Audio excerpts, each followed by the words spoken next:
Saya lihat di 12 terlapor itu kan dulu ketika dia melakukan surat pemberitahuan penyidikan, kan ada 12 yang terlapor. Ya.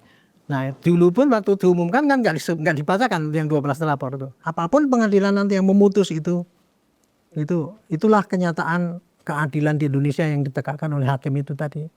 Bapak lihat kan sekarang seorang tokoh budayawan, seorang doktor, profesor, semua kan kayaknya kan membenarkan yang mereka itu, padahal kalau menurut saya mereka itu nggak benar ya Pak. Tapi kan banyak yang memihak ikut deklarasi kemarin ini.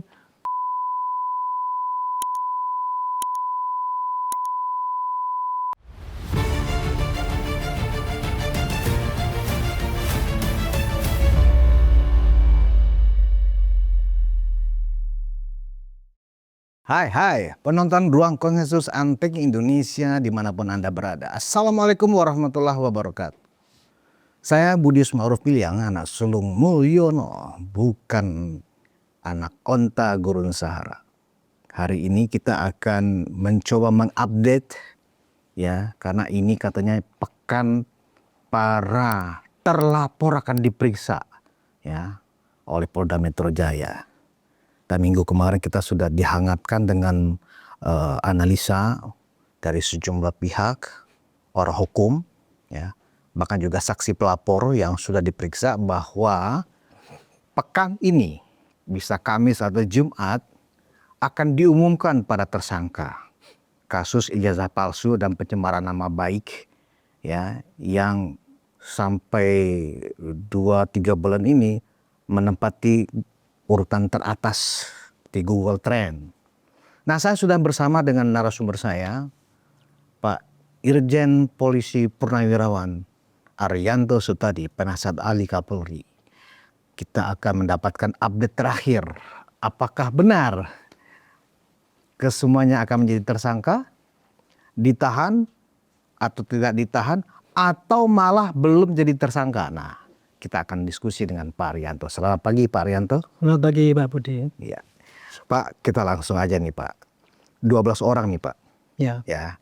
Yang dapat bocoran nih dan sudah beredar di publik nama-nama mereka. Nah, secara prosedur barangkali memang minggu ini mereka akan dipanggil Pak. Mungkin random barangkali ya kan. Ke-12 orang itu akan dipanggil sebagai terlapor dalam kasus pencemaran nama baik Pak Jokowi. Kalau nggak salah ada 4 laporan Pak. Nah tetapi Pak, pihak dari Roy Suryo dan kawan-kawan tetap meminta kepada penyidik untuk menangguhkan dulu pemanggilan mereka. Karena mereka sudah mengajukan surat, gelar perkara khususnya diulang lagi. Karena di dalam gelar perkara khusus yang kemarin, kata mereka, penyidik tidak melihatkan ijazah asli Pak Jokowi. Nah, tanggapan Pak Arianto terhadap permintaan mereka dan apakah benar minggu ini akan diperiksa semuanya? Ya, tanggapan saya gini, dari pihak Pak Roy Suryo CS itu ya, itu kan menyampaikan gugatan ataupun menyampaikan laporan ini kan, mereka kan dengan gaya ya, merasa bahwa mereka itu udah paling benar. Dan memang saya lihat mereka merasa paling benar betul. Sehingga dia merasa punya kebebasan untuk menyampaikan pendapat. Tetapi yang dihadapi kan negara kita ini kan negara hukum ya. Ada aturan-aturannya kan gitu kan. Tapi mereka kan tetap nggak mau tahu aturan KUHP itu seperti ini. Kalau orang mengadu itu harus pakai LP dulu, yang pakai alat bukti yang awal yang kuat. Kemudian baru sampaikan supaya bisa jadi LP. Tapi kan mereka kan selamanya tidak menuduh bahwa Pak Jokowi pakai ijazah palsu, tetapi hanya asal menuduh saja. Berdasarkan penelitian dia yang tidak bisa diganggu gugat, katanya gitu kan, bahwa ini harus diakui kebenarannya, maka saya berhak untuk melakukan tuduhan itu gitu. Dan kemudian untuk membuktikan itu, ya tunjukkan aja ijazahnya itu. Ya, menurut saya ini pikirannya nggak normal, kayak jalan berpikir seperti itu tidak normal di dalam negara hukum kita ya. Karena kalau kita menuduh seorang berbuat pidana itu harus membuktikan, menunjukkan bukti awal yang ada harusnya. Contoh ya, menunjuk orang pakai ijazah palsu, mestinya ya dia temukan dulu ijazahnya yang diduga palsu itu, kemudian dia pakai teknik apa untuk membandingkan dengan yang lain. Kalau memang itu ternyata dia itu dianggap itu palsu, barulah dia lapor kepada polisi, kan gitu yang terjadi. Teorinya yang umum terjadi itu kayak gitu. Tapi yang terjadi kan tidak begitu. Mereka menuduh, pokoknya saya mengatakan itu palsu. Kalau mau buktikan, tolong tunjukkan, kan gitu kan. Itu kan tidak dalam pakem-pakem yang umum yang terjadi, tapi mereka merasa benar. Selama ini sudah berjalan kan kasusnya itu. Dia lapor di Mabes dulu, sudah 2 tahun yang lalu katanya tidak berjalan juga kan. Kemudian kemarin waktu pakai Dumas itu yang kurang lebih Desember itu tidak jalan juga. Apa yang dia bilang? Dia bilang saya tidak dilayani. Padahal kalau kita lihat dari proses hukum yang ada, ya tidak dilayani karena tidak menunjukkan bukti awal yang cukup, sehingga penyidik tidak menunjukkan adanya tindak pidana. Makanya kemudian dihentikan itu kan. Oke gitu. Itu untuk kasus yang dia merasa bahwa dia punya hak tapi kemudian diabaikan. Segitulah pemahaman mereka itu. Nah kemudian menanggapi yang laporan di Metro, kan dia jadi terlapor nih kalau di Metro itu. Yang melaporkan Pak Jokowi. Betul. Melaporkan pertama kali dicemarkan kan gitu Pak Jokowi ya. Melaporkan bahwa beliau dicemarkan gitu. Berbentuk LP. Kan Polda Metro kemudian memeriksa itu kan dalam penyelidikan dulu gitu. Sementara ini masih dalam penyelidikan, Barreskrim sini menghentikan penyelidikan kan tidak meneruskan gitu. Ya. Otomatis di Polda Metro ini penyelidikannya bisa berjalan karena apa? Kalau yang dilaporkan oleh Pak Jokowi itu mencemarkan dengan menuduh ijazah palsu, itu bisa berjalan apabila ijazahnya ternyata asli kan gitu. Nah karena putusan ataupun hasil daripada penyelidikan dari Barreskrim ini menyatakan itu tidak ada pidana, berarti kan ini asli. Barulah Metro itu melanjutkan. Itu kasus yang terjadi kayak gitu. Jadi proses penyidikan Berarti sudah benar dong langkah Polda Metro menaikkan status ke penyidikan sudah benar dong Pak? Itu sudah sesuai dengan SOP yang ada. Kenapa mereka minta gelar perkara khususnya diulang lagi gitu Pak? Sebagai strategi mereka untuk menunda-nunda pemeriksaan di penyidikan. Saya katakan itulah. Mereka itu entah pura-pura tidak tahu ya. Tapi pura-pura tahu tapi buruk aja itu meyel ya memaksakan kebenaran mereka itu. Saya juga tidak tahu kok sampai segitu loh cara berpikirnya seperti itu. Dia ya menyampaikan ke sini Barreskrim dia bilang wah saya tidak berkeadilan. Giliran Pak Jokowi lapor langsung jalan kan gitu kan. Padahal kan kenyataan seperti saya jelaskan tadi itu kan proses hukum itu kayak gitu yang terjadi. Yang kedua, dia nggak mau kalau dia dianggap itu ujaran kebencian. Padahal seluruh Indonesia lah kalau tapi yang bukan yang benci Pak Jokowi loh ya. Iya. Tanya kalau orang menghujat-hujat kayak gitu tuh udah termasuk nggak dalam unsur pidana bahwa itu unsur ujaran kebencian. Kan dia mati-matian nggak itu kriminalisasi kan. Itulah kayak gitu makanya kemarin ketika itu diproses dengan penyelidikan dan naik penyidikan protes dia saya tidak terima enggak lucu enggak itu seorang pelapor pencari keadilan lapor kepada polisi kemudian minta proses kasusnya diproses dan kemudian enggak ditanggapi karena enggak ada buktinya tapi kemudian dia dilaporkan balik ke sana dan dia dinyatakan sebagai tersangka dia protes katanya harus gelar perkara dulu kan gitu kan. Dan kemudian ini kemarin itu mengatakan gelar khusus yang kemarin di Barreskrim itu ya. Sudah dilayani oleh polisi ya. Oke lah minta gelar khusus dilayani gitu ya. Dalam waktu pelaksanaan gelar khusus itu kan saya pesan pada mereka. Ini gelar khusus kesempatan bagus Anda untuk menyampaikan bukti-bukti yang sah itu. Yang selama ini kan nggak diladeni Barreskrim karena Anda nggak punya bukti itu. Dia ngomongnya ya ternyata saya kan gelar khusus ikut Pak. Ikut di dalamnya situ yang saya harapkan waktu itu dia tidak membawa bukti-bukti penelitian yang hasil katanya ijazahnya Pak Jokowi itu palsu dibandingkan dengan dia yang 3 katanya atau yang ini itu enggak bawa. Yang dibawa hanya cerita-cerita ini loh Pak hasil saya gini seperti yang disampaikan pada di media itu ya itu berarti kan tidak menunjukkan ijazah bukti-bukti yang baru. Nah, itulah makanya kemudian hasil daripada gelar khusus itu pun oleh Barreskrim yang tadinya mau diumumkan jadi sekarang kok nggak jadi diumumkan itu saya nggak ngerti juga karena sebabnya itu. Saya yakin waktu itu ya nggak usah diumumkan. Nah mereka kan mengharap itu kan nunggu-nunggu Terus sekarang malah minta lagi yang sini Diulang lagi. bukan diulang ya, yang sini diulang lagi dan yang sini bikin gelar perkara dulu baru naik ke penyidikan kan kayak gitu. Kita tuh itulah Pak menghadapi orang-orang yang seperti itu ya menurut saya. Nah ini kan terkesan berarti yang nggak tegas tuh pihak polisinya nih Pak, pihak penyidiknya. Atau di atasnya ini penyidik mungkin ya anggaplah Kapoldanya, Kapolrinya. ya ini saya Gimana nih yang Pak? ngomong gitu bukan saya, tapi saya risiko bahwa penyidik dibilang takut apa ya pasti terjadi karena apa? Lambat penyidikannya. Menurut saya ya dulu ya 1 bulan sudah diperiksa oleh Barreskrim untuk membuktikan bahwa ijazah itu asli kan, ternyata asli kan itu kan. Kan dilanjutkan dengan Polda Metro penyelidikan 1 bulan dan kemudian kemarin udah naik ke sidik ya. Dan ketika mereka di penyelidikan itu sudah meriksa berapa Pak? 49 orang, 7 saksi ahli, kan sudah komplit tuh bukti-buktinya ada semua, sehingga naiklah menjadi penyidikan.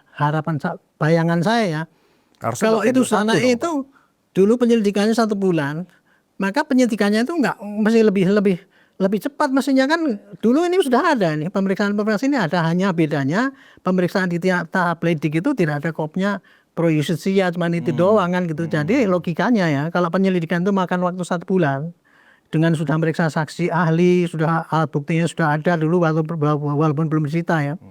Maka di tahap penyidikan ini hanya butuh waktu untuk mengcopy paste hasil penyelidikan itu, dikasih kop, tekan ulang, kemudian apa tuh barang bukti dipakai surat penyitaan, waktunya mestinya kurang dari 1 bulan. Itu hitungan saya ya. Tapi kelihatannya sampai sekarang kok, kemarin meriksa ke Jogja aja itu pun pakai sudah pakai terobosan supaya cepat ya. Dan apa yang dikatakan oleh mereka? Kan enggak, wah itu apa? Kan enggak adil, masa dia periksa sini gitu, sudah dibantah kayak gitu kan gitu.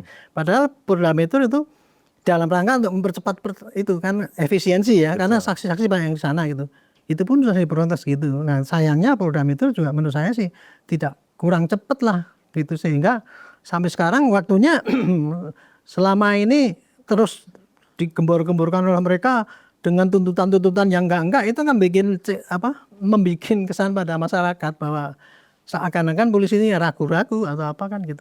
Ya, berarti menurut Pak Arianto minggu ini ya nggak akan ada kejutan juga dari Polda bahwa mereka akan ditetapkan, ada tersangka yang ditetapkan dan ada yang ditahan. Pak Arianto tidak melihat ada prosedur yang menuju ke situ. Kalau melihat apakah ada tersangka yang ditetapkan apa tidak itu saya nggak bisa memastikan ya, karena ini susah. Kinerja dari Polda Metro itu nggak sesuai dengan bayangan saya. Kalau bayangan saya dulu kan ini penyelidikan 1 bulan, penyidikan ini kalau naik paling ya dikurang daripada 1 bulan, pikiran saya kan gitu kan. Dan kemudian tapi ternyata ketika melihat kemarin udah 1 minggu ini baru ini meriksa ke Jogja kan gitu, dan sampai sekarang belum ada tersangka satupun dari 12 terlapor.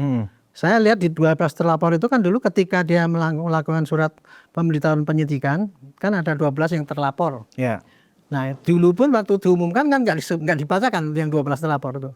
Barulah ketahuan ada 12 terlapor itu karena dari pengacara mereka sendiri yang bacakan ada 12. Nah itu pun ada yang mencak-mencak kan, ada orang kenapa kok saya jadi terlapor, marah-marah, protes dan sebagainya.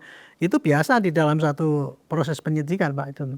Tetapi yang saya kritisi di sini adalah kelambatan untuk menentukan siapa yang tersangka itu kelihatannya pun kalau saya sih ya dari penyelidikan dulu sudah jelas kelihatan sekali ya tersangka yang bisa jadi tersangka itu ya pasti ya si Roy, kemudian si siapa tuh Rismon, kemudian Dr. Tifa, kemudian Rizal Fadil itu Egy Sujana. Kalau Egy Sujana saya enggak gitu karena apa, dia kan mencabut, menarik kan Nah ini mungkin bisa dipertimbangkan ya, dihitung-hitung. Tapi kalau 4 orang ini kan semua sudah vulgar Pak, menyampaikan suatu berita-berita bohong itu. Sepakat ini Pak, ya. Publik pun mungkin penilainya sama dengan Pak Arianto. Pencemaran nama baik itu sudah sangat vulgar. Bahkan bukan saja mereka tetap yakin bahwa Pak Jokowi itu memang ijazahnya palsu. Ya. Bahkan dalam banyak kesempatan mereka tuh malah meremehkan dan agak sedikit mengolok-olok polisi gitu loh Pak. Ya. Ini kan keberanian seperti ini kan nggak pernah kita menemukan orang yang sedang terlapor di kepolisian sudah di statusnya penyidikan malah mereka tuh seolah-olah petentang-petenteng. Ini seolah-olah begini, Pak Arianto. Publik menilai polisi sudah nggak punya wibawa di hadapan mereka. Ya, saya hanya menyatakan gini, Pak. Publik pun ya, Pak, pasti sudah bisa menyangka. Bahkan semua saksi ahli, Pak. Kemarin ketika menaikkan dari penyelidikan ke penyidikan itu, kan sudah meriksa 7 saksi ahli, Pak. Saksi ahli itu dari ahli bahasa, ahli formologi, ahli dewan pers sudah ada. Terus saya lupa lagi 7 ahli itu. Itu kan berarti para ahli itu saya sudah meyakinkan bahwa ini cukup bukti, sehingga itulah naik ke penyidikan itu. Kalau bagi saya yang nggak usah pakai ahli pun itu ya, ujaran kebencian itu Pak yang pasti muncul.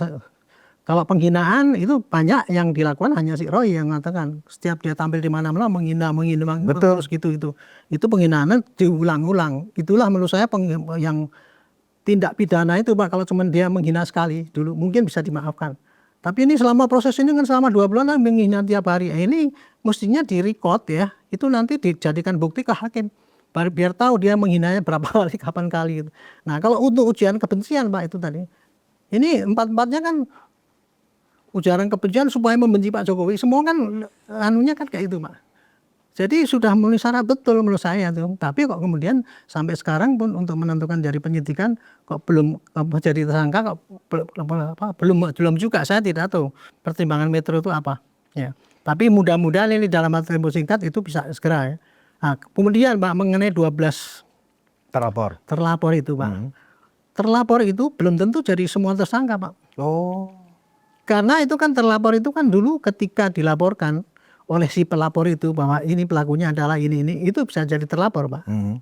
Tapi waktu itu kan ketika dilaporkan kan bukti awal yang disampaikan. Belum diperiksa sebagai saksi ahli dan sebagainya itu kan gitu Pak. Nah sekarang begitu sudah diperiksa oleh saksi ahli, oh ya memang terlapor ini patutlah untuk diduga sebagai calon tersangka gitu. Tapi nanti Pak di dalam penyidikan ini yang meyakinkan ini nanti akan dipilah-pilah Pak terlapor itu dari 12 itu. Ini si A ini melanggar pasal apa, B melanggar pasal apa, atau si A ini melanggar pasal A, B, C, D. Oh ini hanya melanggar pasal ini, oh yang melanggar. Oh ini mungkin kurang cukup lah buktinya sehingga dia nggak jadi tersangka. Bisa jadi Pak. Tetapi di belakang itu ada juga orang yang mungkin tidak terlapor, tapi nanti menjadi tersangka Pak, tersangka baru karena apa? Dari rekam jejak itu kan, ini buktinya kan jejak digital. Jadi kapan P21-nya nih Pak? Wah, kalau tanya P21 saya pikir ya lama karena yang namanya naik sidik menentukan tersangka aja masih sekarang masih ini kok. Saya mengharapkan mendorong Polda Metro nggak usah terlalu lama karena ini ya. Apakah ini awal Agustus? Saya harapkan atau gitu akhir ya. minggu ini Pak? Skala harapan saya mudah-mudahan cepat gitu ya, nggak usah takut bahwa nanti berkasnya itu nanti tidak bisa menggolkan dia dihukum apa tidak ya. Tapi kewajiban daripada penyidik itu adalah menyelesaikan berkas, sampaikan ke jaksa supaya jaksa diterima dan sudah selesai itu tugasnya selesai penyidik itu. Itu aja kan gitu. Tapi kok sampai sekarang pun Pak Arianto yang senior aja masih nggak bisa memprediksi gitu loh Pak. Padahal dari sisi alat bukti ya kan saksi semuanya sudah jelas. Bahkan terakhir waktu pemeriksaan Pak Jokowi yang di Jogja ya kan. Ijazah asli S1 Pak Jokowi sudah disita dan ditahan. Begitu juga ijazah SMA. Artinya kan sudah sangat konkret. Sudah kok. Nah, kemudian kan dikonfrontir pada saat pemeriksaan di PMJ pekan ini ke pihak-pihak yang memang diduga telah melakukan kesengajaan mencemarkan nama baik, ujaran kebencian dan penghasutan. Kan begitu Pak Arianto. Nah, tapi saya melihat Pak Arianto yang senior aja sebagai mantan penyidik juga ya kan gitu loh. Ya. Ini seolah-olah merasakan adik-adik Pak Arianto, junior Pak Arianto di penyidik Polda Metro itu ada kesan takut, khawatir, atau belum yakin, atau menunggu perintah dulu dari atasan. Kalau penafsiran saya yang jelas masih tampak keraguan. Tampak keraguan. Tampak keraguan dan mungkin tampak kekhawatiran bahwa nanti apa yang dibikin berkas dia itu nanti kemudian akan ditolak oleh jaksa atau tidak ditolak oleh hakim. Itulah keraguan yang saya lihat sampai sekarang ini. Nah, kalau ukuran ya Pak ya, kalau ukuran saya sebagai penyidik itu, kemarin itu penyelidikan sudah 1 bulan di Barreskrim, kemudian ditambah lagi penyelidikan di Polda Metro 1 bulan. Untuk kasus semacam ini Pak, karena apa? Barang buktinya sudah ada semua kok, terkumpul. Saksi ahlinya sudah diperiksa semua. Sehingga itu ukuran ya, seandainya penyidik itu berjalan dengan normal, tidak ada keraguan-keraguan ataupun memang tidak didesain untuk lama, itu harusnya sudah selesai. Terus kenapa kok masih ada Nah, keraguan itulah yang itu, saya Pak? nggak bisa jawab sampai sekarang. Cuman yang pesan saya ya, polisi sekarang ini sedang menghadapi bukan hanya kasus ini aja loh, tapi pencitraan di luar sana itu yang disampaikan oleh orang-orang yang di belakang yang saya dulu bilang tidak ada invincible hand itu kan. Ini memang polisi lagi mau dibikin gitu, dan negara kita juga lagi gitu kan. Makin lama polisi memprosesnya ini, makin mereka mempunyai panggung, mempunyai waktu untuk membuat ricuh negara ini gitu. Makanya mestinya penyidik di samping sekarang ini harus bekerja keras cepat, juga berpikir bahwa ini kalau makin lama akan makin merugikan Karena negara begini, kita Pak, ini. memang kasus fitnahan ijazah palsu ini memang tidak murni kasus hukum, sebetulnya Iya, lebih makanya itu. muatan politiknya sangat kental sekali. Nah, problemnya begini, Pak Arianto, yang kita khawatirkan selama ini kan simpatisan Pak Jokowi ya kan, ini menahan diri, Pak. Khawatirnya mereka juga mengepung Polda Metro nanti, Pak, untuk menuntut juga keadilan gitu loh. Ya. Karena seolah-olah selama ini mereka diam, penyidik ini hanya takut dari kelompok-kelompok mereka yang memfitnah ini. Nah, kalau kemudian batas kesabaran teman-teman atau massa ini juga habis kesabarannya, bisa berhari-hari Polda Metro juga akan dikepung oleh massa, Pak. Karena ketidakyakinan penyidik ya untuk menetapkan tersangka ini kan pro justisianya kok seolah-olah tergantung perintah dari komandan dulu nih di atasnya.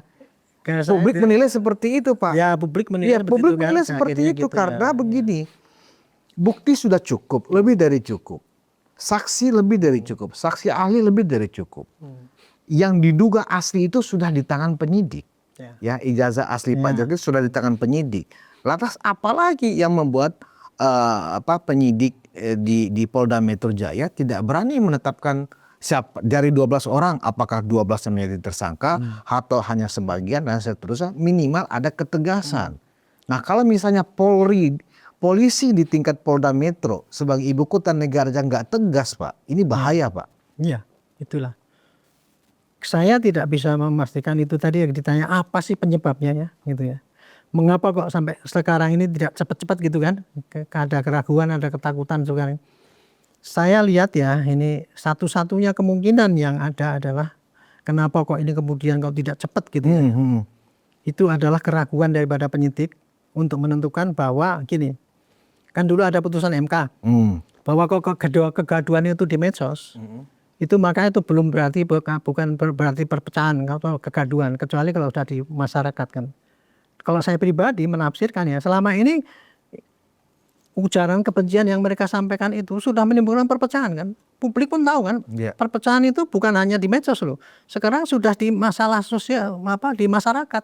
Percepatan batin ya, masing-masing saling membenci itu, dan suatu saat nanti akan terjadi chaos seperti perjalanan itu. Akan sampai ada sekarang pun ya, sosial di masyarakat. percikan itu sudah ada terjadi sekarang. Inilah yang mungkin ya menyebabkan selama ini penyidik masih ragu-ragu untuk membuktikan itu. Padahal ini sudah ditutup dengan keterangan saksi ahli.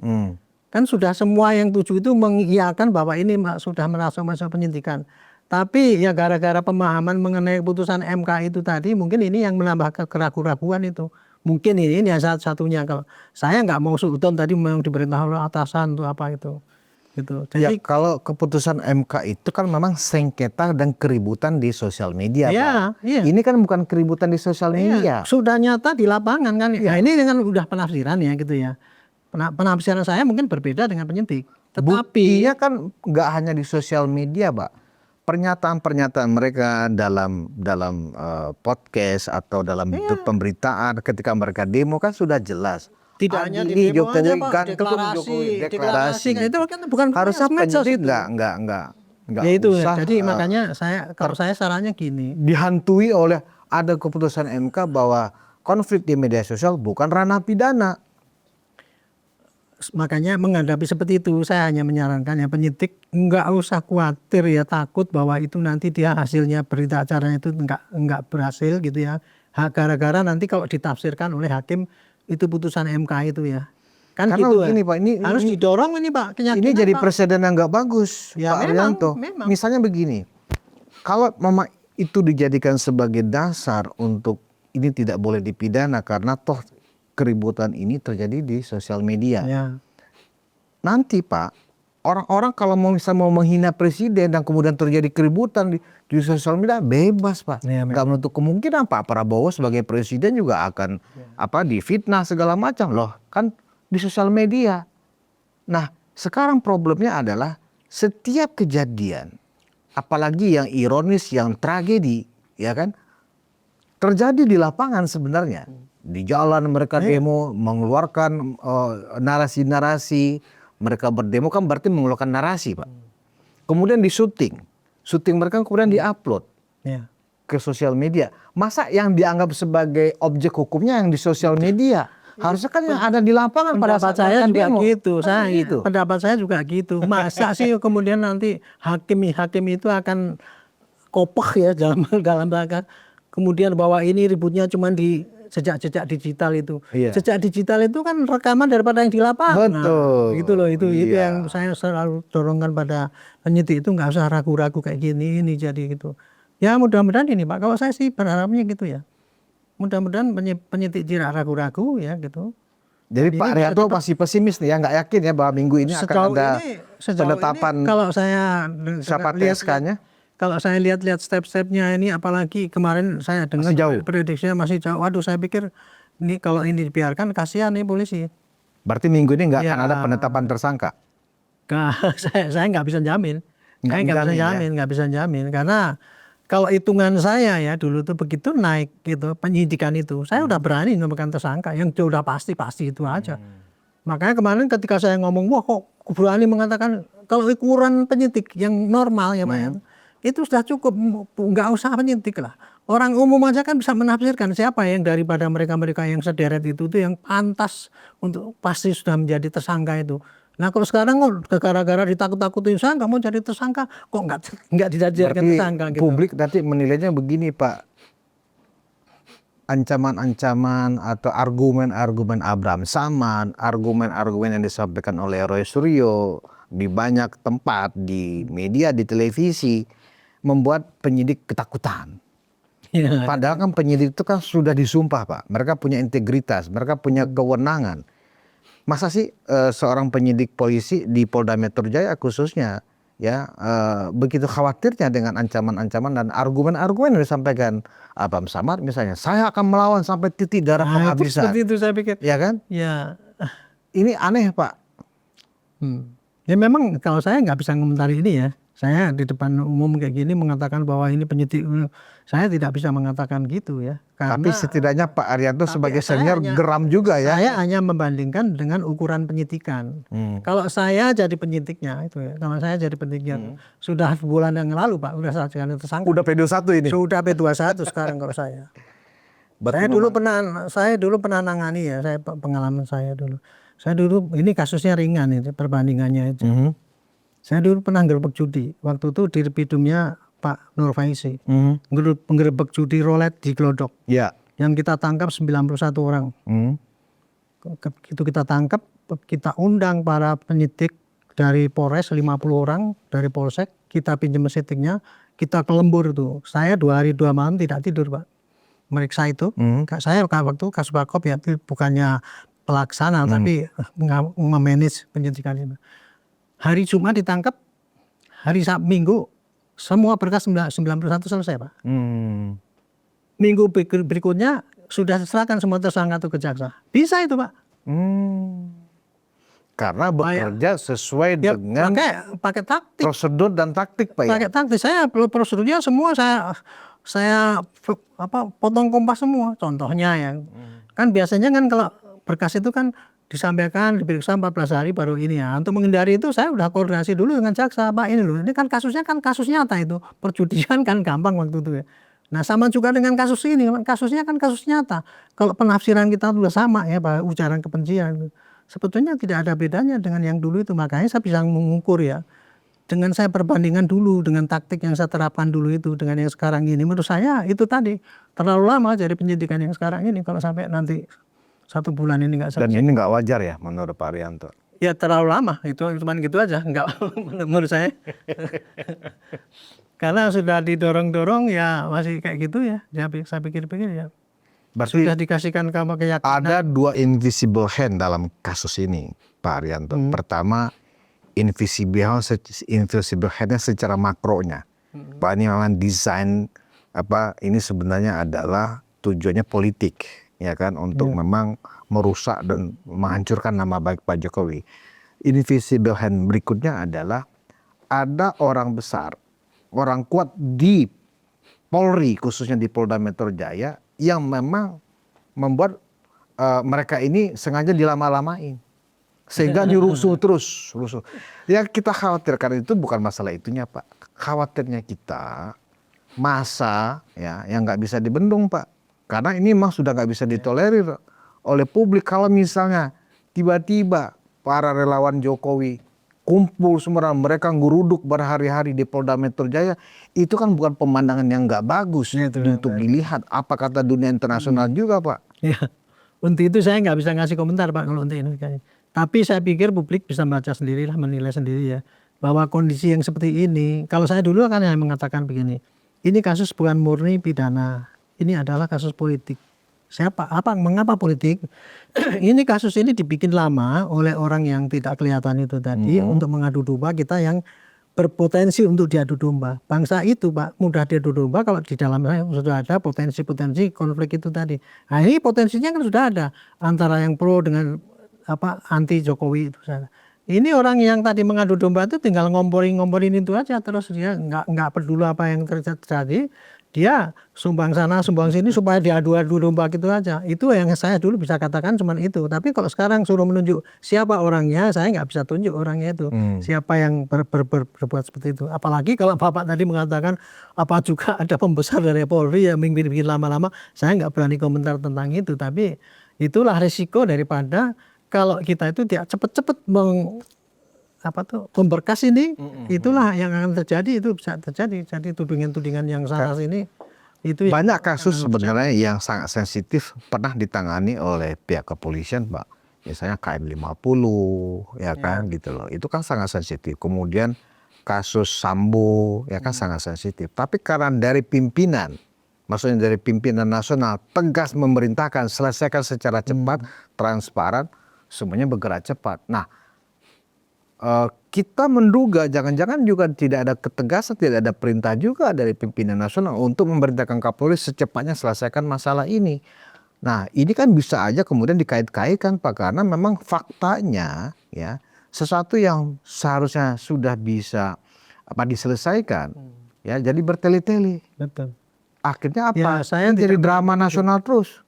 Saya tidak menampik pendapat itu ya Bapak, mewakili rakyat-rakyat semua gitu ya. Tapi itu patut bisa diprediksi bisa akan terjadi kalau itu ini ya. Karena yang suatu konflik itu kalau dibiarkan tidak tepat diredam, itu pasti akan membesar kan gitu. Padahal ya meredamnya konflik ini itu kan simpel sebenarnya. Cepatkan selesai ini di pengadilan, pasti selesai. Jangan tunjukkan itu selesai, enggak kan, ini akan cepat selesai itu asalkan berkas ini langsung sampai di pengadilan. Apapun pengadilan nanti yang memutus itulah kenyataan keadilan di Indonesia yang ditegakkan oleh hakim itu tadi. Gitu. Tapi selama ini belum sampai di hakim, mereka itu masih punya kesempatan untuk ngomong bahwa kita tuh kriminalisasi, kita tidak berkeadilan, kita tuh memberangus kan gitu. Selama ini belum sampai ke pengadilan, mereka akan ngomong gitu terus, mempunyai kesempatan untuk di panggung ya ngomong gitu terus. Inilah sebetulnya menjadi tantangan polisi yang harus diselesaikan dalam waktu singkat. Nah, sebenarnya ini bisa kita kaitkan juga kenapa ini lama, kenapa polisi tidak tegas. Kalau nggak salah minggu kemarin itu atau Sabtu kemarin, Pak Jokowi sendiri akhirnya memang mengeluarkan statement, Pak. Dan itu menjadi pembicaraan hingga hari ini, hingga pagi ini. Apa yang disampaikan oleh Pak Jokowi, bahwa memang ini ya dicurigai saya ini adalah agenda besar. Ya, yang dilakukan oleh tokoh besar. Gitu loh, Pak. Nah, artinya apa?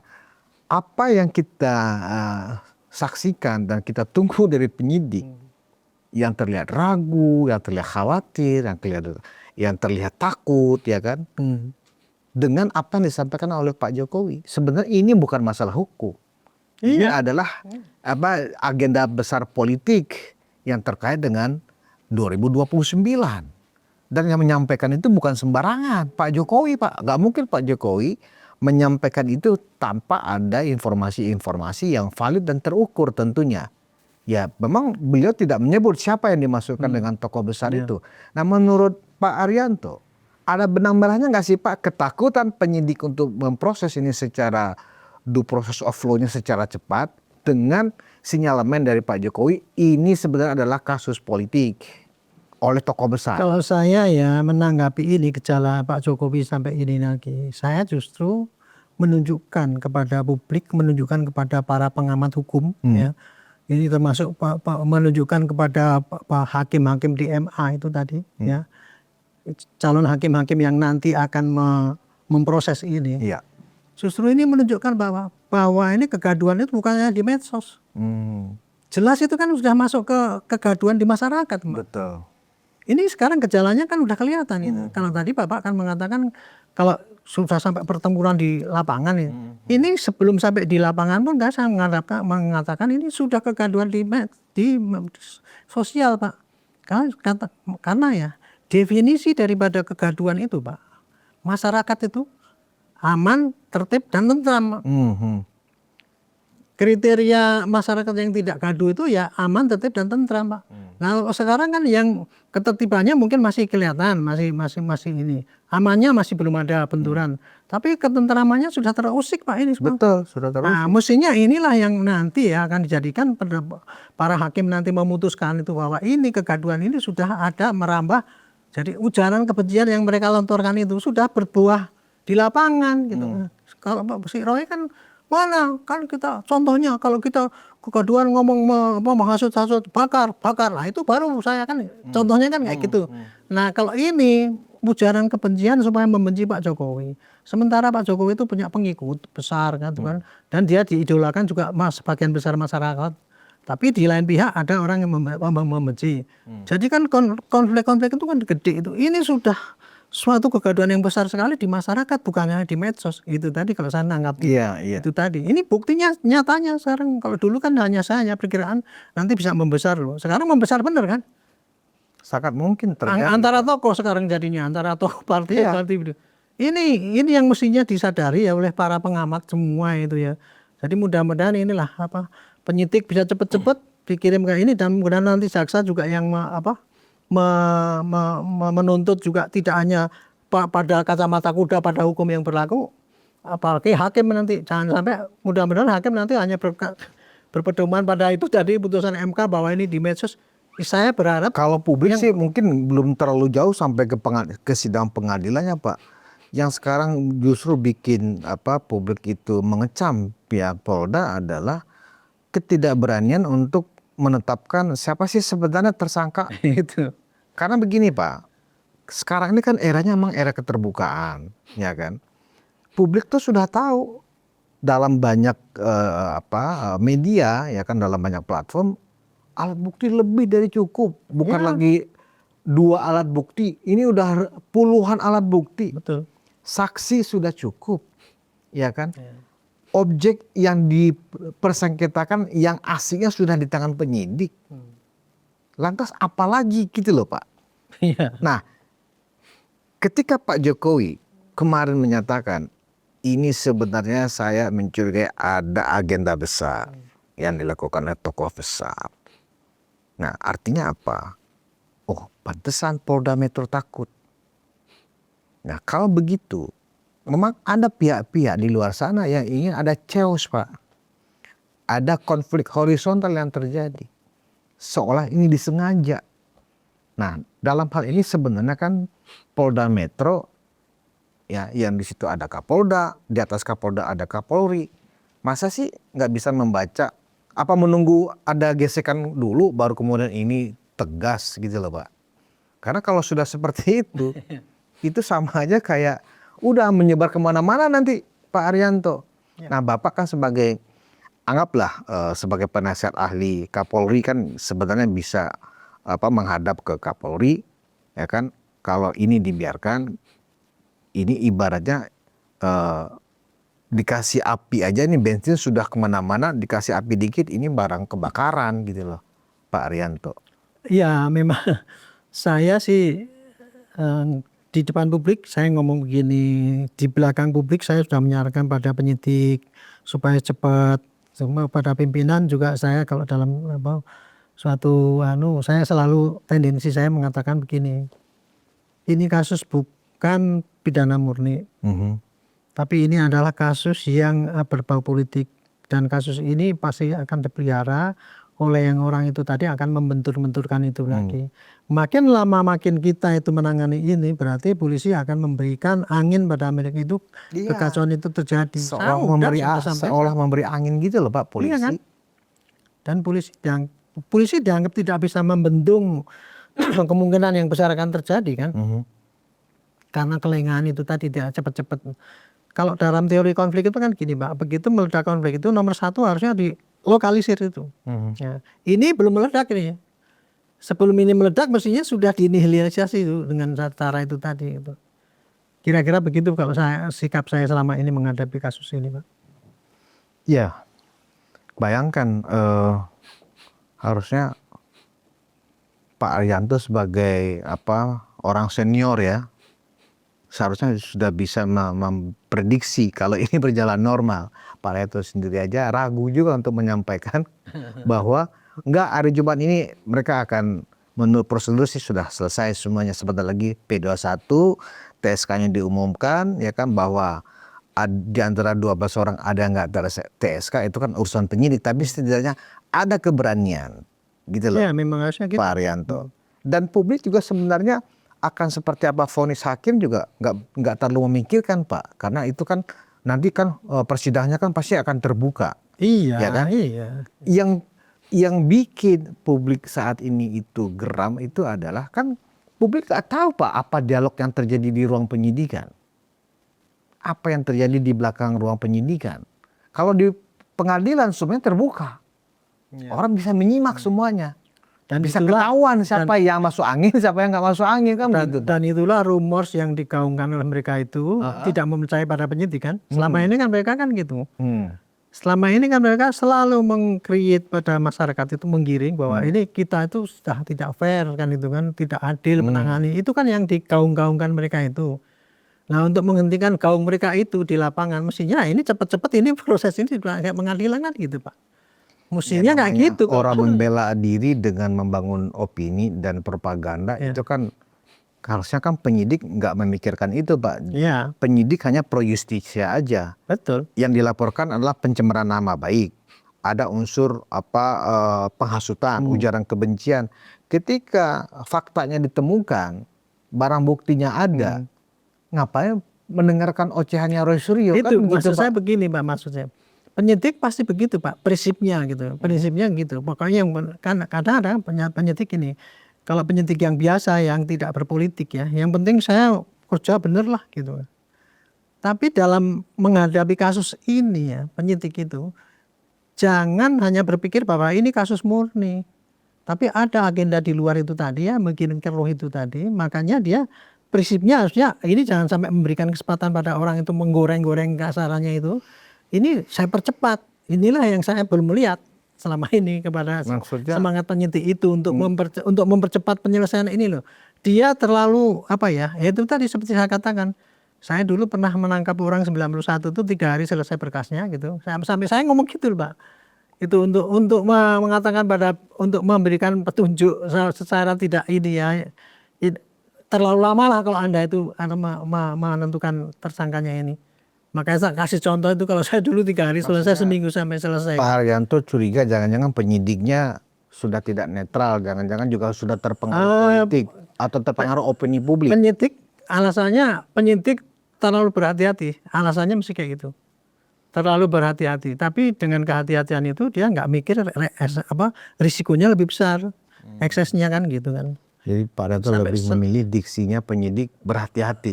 Ya, itu pasti yang diomongkan lebih berhati-hati karena menjadi atensi publik. Bahwa muatannya berhati-hati itu karena penyidik juga mungkin terafiliasi politik yang barangkali nggak cocok juga dengan Pak Jokowi, bisa jadi seperti itu. Ya, saya nggak ngerti. Kalau dari bos saya nggak ngerti. Tapi intinya pasti kalau ditanya. Bukankah penyidik itu kan harus netral, Pak, harus profesional, tidak terkait dengan kepentingan politik. Gini Pak ya, saya kan mengatakan memang penyidik harus berhati-hati kan gitu kan. Hati-hati itu apa? Jangan sampai teledor, ada suatu hal bukti yang nggak masuk kan gitu. Tapi untuk kasus ini kan sudah terlalu banyak buktinya itu Pak. Jadi sebetulnya dia nggak ada alasan lagi untuk terlalu berhati-hati. Saya justru bingung Pak Arianto. Terlalu banyak buktinya tapi kok masih berhati-hati loh. Makanya itu saya bilang boleh berhati-hati, khawatir barang bukti yang harusnya banyak ini susah didapatkan, barang buktinya sedikit. Nah ini kan sebaliknya Pak. Barang bukti sangat banyak, ya kan? Tapi kok malah Pak Arianto menggunakan diksi tadi berhati-hati penyidiknya. Alasan yang sampaikan masih gitu, Pak. Dia mengatakan gitu. Karena ini atensi publik ya. Padahal di belakang itu justru berarti hebat sekali ya Roy Suryo dan kawan-kawan ini. Nggak berdaya juga penyidik dibuatnya. Itu apa? Itu keberhasilan daripada post-truth itu tadi Pak. Strategi untuk memaksakan suatu ketidakbenaran kalau diulang-ulang jadi termakan. Nah Pak, ini berbahaya sekali Pak Arianto ketika tadi Pak Arianto menarik sebuah kesimpulan ya. Era post-truth yang memang sekarang kita jalani, kita alami, ya kan? Bisa berdampak buruk kepada sikap profesional penyidik di kepolisian. Antara karena risikonya itu penyidik dihadapkan setiap hari mendapatkan menu dari pagi, siang, sore, malam dengan aneka opini orang-orang yang sedang diperiksa. Wah ini bahaya Pak. Gimana? Apakah benar Pak Arianto melihat tren ke depan ya kasus-kasus seperti ini akan ditakuti oleh penyidik untuk mereka selesaikan? Saya menjawab ini yang tadi hanya berdasarkan analisis saya. Iya. Saya ingin menjawab kenapa kok penyidik lama, gitu tadi. Kenapa kok penyidik itu kok tidak seperti yang saya bayangkan? Kalau dulu itu penyelidikannya 1 bulan plus 1 bulan, berarti nanti penyidikannya ini karena tinggal mengulang dan itu kan masih minimal kurang daripada 1 bulan. Why gitu kan? Why ya. Sudah kita sampaikan, buktinya sudah lengkap. Bahkan ya kalau saya menambahkan gini Pak, bukti-bukti yang dipakai ini tidak cukup hanya yang sebelum dilaporkan Pak. Tapi setelah dilaporkan ini banyak bukti mendukung juga kan itu masih bisa ditambahkan. Jadi bukti itu udah overloaded lah kira-kira. Dengan bukti yang overload dan kemudian prosesnya sudah sesuai dengan KUHAP, kenapa kok tidak cepat-cepat diselesaikan kan itu kan? Pasti yang disampaikan kan kehati-hatian. Karena kehati-hatian itu karena ini menjadi atensi publik. Jadi pasti mungkin semangatnya harus berhasil lah kira-kira gitulah. Karena kehati-hatian itulah maka orang yang berhati-hati ragu-ragu tidak akan cepat memutus Pak. Itulah yang terjadi sekarang ini kemungkinannya kalau saya menganalisis kenapa kok kasus ini nggak cepat-cepat kayak gitu. Itu kira-kira yang terjadi gitu Pak. Nah disinilah yang harus disadari ya oleh pimpinan Polri itu mengatakan makin ini ragu-ragu mengambil tidak cepat itu nanti risikonya akan menahuk pada polisi. Itu tadi yang dikatakan bahwa polisi sekarang termakan oleh post-truth itu tadi kan gitu. Tapi saya nggak bisa mengingkari Pak. Post-truth itu pasti akan menekan banyak karena sekarang porsi yang diberikan oleh publik, oleh media-media itu lebih banyak pada porsi mereka untuk ngomong yang diulang-ulangan itu kan sangat sensitif.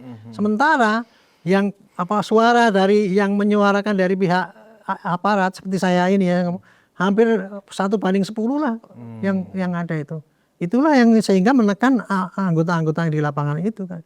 Itu sudah menurut saya misalkan suatu risiko yang nggak bisa dihindari.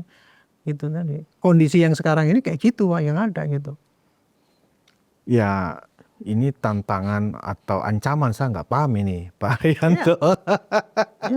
Bisa mendekati ini ancaman kepada makanya, Pak, sikap profesional polisi nih Pak dalam menangani kasus. Makanya Pak ya kalau saya di dalam tampil seperti ini saya tujuannya adalah memberikan klarifikasi pada publik. Ini loh yang terjadi. Karena saya ini sekarang prihatin Pak. Jangankan sekarang orang yang masyarakat awam ya.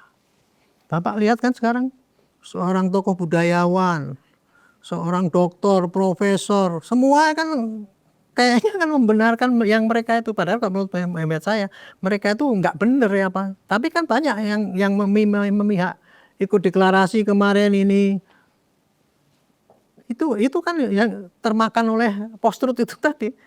Tapi dia membantu untuk strategi post-truth itu tadi kan, seakan-akan kayak gitu Pak. Itulah yang makanya penyelamatan sekarang ini harus kita melalui masyarakat Sebenarnya, menyadarkan lah Pak Rianto, udah kemakan oleh post-truth itu. ketakutan banyak pihak tentang post-truth itu menjadi ancaman adalah karena memang era post-truth ini kan era yang benar-benar harus kuat tuh nalar seseorang, Pak. Iya kan? Iya.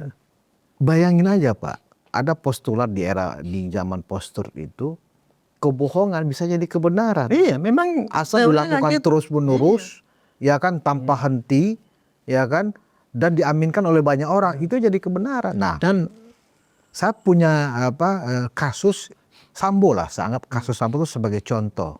Sebenarnya kan kasus Sambo beberapa tahun yang lalu itu kan juga sudah di era post-truth. Pada saat itu juga pro kontra di media juga sangat ramai sekali. Tetapi yang menarik sekali pada saat itu adalah ada ketegasan pimpinan. Pada saat itu Presiden Jokowi ya langsung memanggil Kapolri dan Menko Polhukam. Saya perintahkan, kata Presiden, selesaikan masalah ini secepatnya secara transparan. iya. Langsung kemudian Kapolri dan Menko Polhukam mengawal kasus ini karena perintah Presiden. Nah ini kan kasus ini kan mungkin sudah melibatkan juga publik. Dan publik ini pro dan kontra. Tapi pimpinan nasional belum ada seperti yang dilakukan oleh Pak Jokowi ketika menangani kasus Sambo. Begitu juga KM 50 gitu loh Pak Arianto. Ya itu ada benarnya tuh Pak. Saya bisa membenarkan pendapat Bapak itu. Kalau saya melihat ya, ini kalau dari pengalaman saya sendiri ya, melihat post-truth itu kan dulu malah sangat menonjol ketika waktu pilihan presiden dulu. Betul. Kan itu ya. Itu hanya bisa dihentikan setelah pilihannya berjalan Pak. Iya. Berhenti dengan sendiri ya kan. Yeah. Nah sama juga dengan ini kalau saya harapkan ini post-truth ini Pak akan terus menggema kalau ini dibiarkan nggak cepet-cepet divonis di ini. Nah kalau untuk Sambo dulu Pak itu kuncinya saya dulu waktu itu ya saya jadi terkenal di TV ini karena saya tampil di Sambo itu. Iya saya mengatakan ini apa yang terjadi itu kayak gini. Saya mengatakan dulu waktu ini alangkah bodohnya polisi itu saya bilang itu. Masa ada anggota mati kemudian yang diperiksa itu tembak menembak. Saya sebagai barada waktu itu kalau ada orang anggota mati ya harus bikin laporan model B bahwa ini kenapa matinya. Bukan langsung diumumkan satu hari langsung mereka tembak menembak. Nah, itu kan. Disitulah saya kemudian saya dianggap terbuka. Nah disinilah saya kalau untuk poster dulu itu kuncinya kenapa bisa dari selesai karena apa? Pak Jokowi perintahkan jangan ditutup-tutupi. Jangan ditutup. Ya kan? Transparan. Itu kuncinya Pak. Jangan ada yang ditutup-tutupi. Ya, kan? Itu akhirnya kan terbuka. Betul. Itulah baru bisa selesai maksud yang berjalan apakah itu. Kasus pencemaran nama baik ini menunggu juga sabda dari Presiden Prabowo nih Pak bahwa segera tuntaskan ini, jangan bikin gaduh, ya kan? Apa harus menunggu seperti itu baru penyidik punya keberanian, punya nyali? Kalau itu ada itu lebih bagus. Lebih bagus.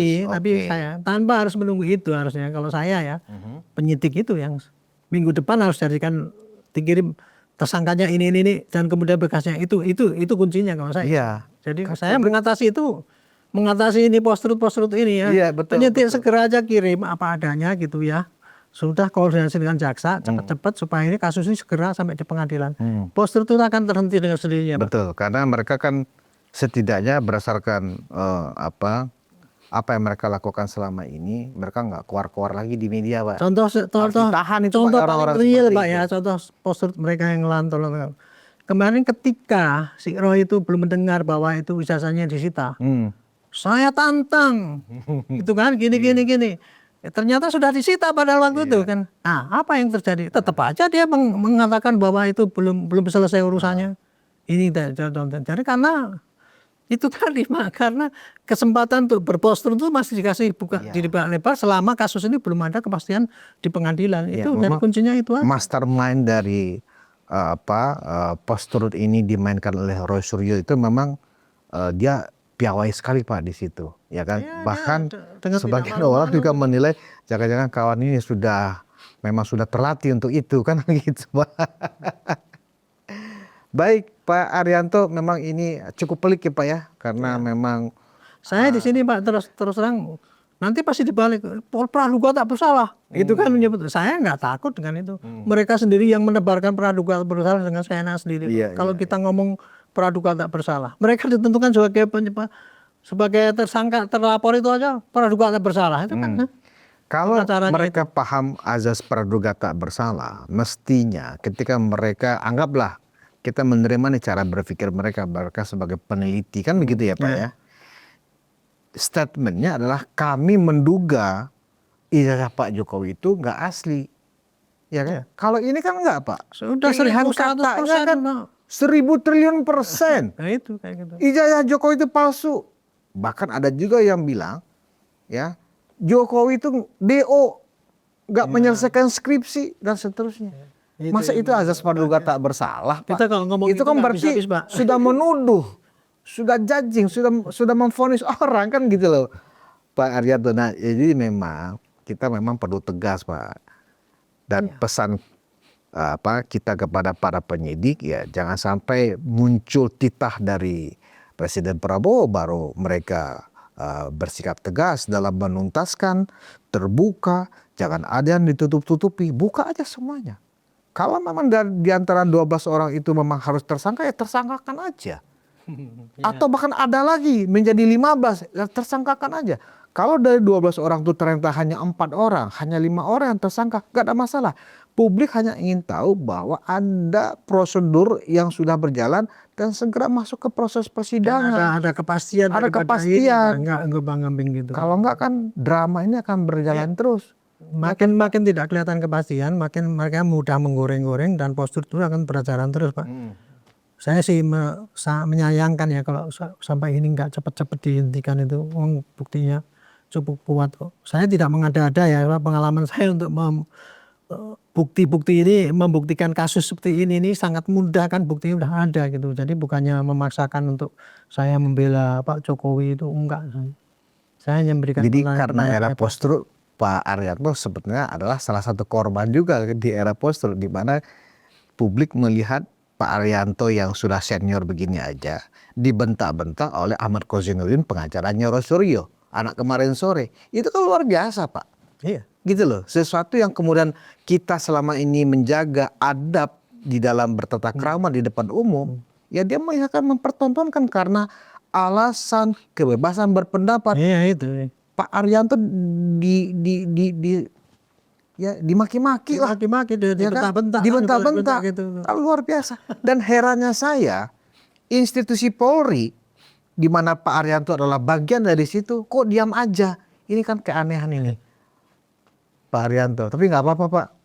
Yang pasti kita semuanya menunggu bahwa Pak Arianto memang melihat ada nada pesimis bahwa minggu ini nggak akan ada pengumuman tersangka. Ya itu juga informasi terbaru sebenarnya, karena kita tahunya pekan ini ya dari Senin ini sampai Jumat akan ada pemeriksaan yang intensif, mereka dipanggil 12 orang itu, dan hari Kamis mungkin gelar perkara, habis itu penetapan tersangka kan begitu. Ternyata cerita itu belum tentu akan terjadi ya Pak Arianto. Daripada kita berharap, kita tunggu aja lah. Tunggu aja. Kita tunggu gimana. Saya nggak mau memprediksi gini. Tapi yang jelas saya penyidiknya sudah bulan kemarin sudah saya tentukan semua tersangka itu lebih daripada 10 itu kalau macam. Baik Pak Arianto, terima kasih. Penonton Ruang Konsensus, kita berdoa aja supaya Pak Arianto tadi ini ya kan diaktifkan lagi, dan penyidik yang sekarang memeriksa para 12 orang itu digantiannya sama Pak Arianto. Pak Arianto bilang kalau saya sebagai penyidik ya besok semuanya sudah saya tetapkan tersangka. Karena semua alat bukti, bukan hanya 2 alat bukti, puluhan alat bukti sudah tersedia. Objek perkara, ijazah asli Pak Jokowi, ijazah asli SMA Pak Jokowi sudah di tangan penyidik. Saksi ahli sudah diperiksa. Apalagi alasannya? Dan ternyata minggu ini tidak ada kepastian akan ada penetapan tersangka, apalagi P21 sampai ke kejaksaan. Demikian diskusi kita kali ini. Kita tunggu, mudah-mudahan ada kejutan. Jumat apa Pak namanya istilahnya Pak? Jumat Keramat. Jumat Keramat.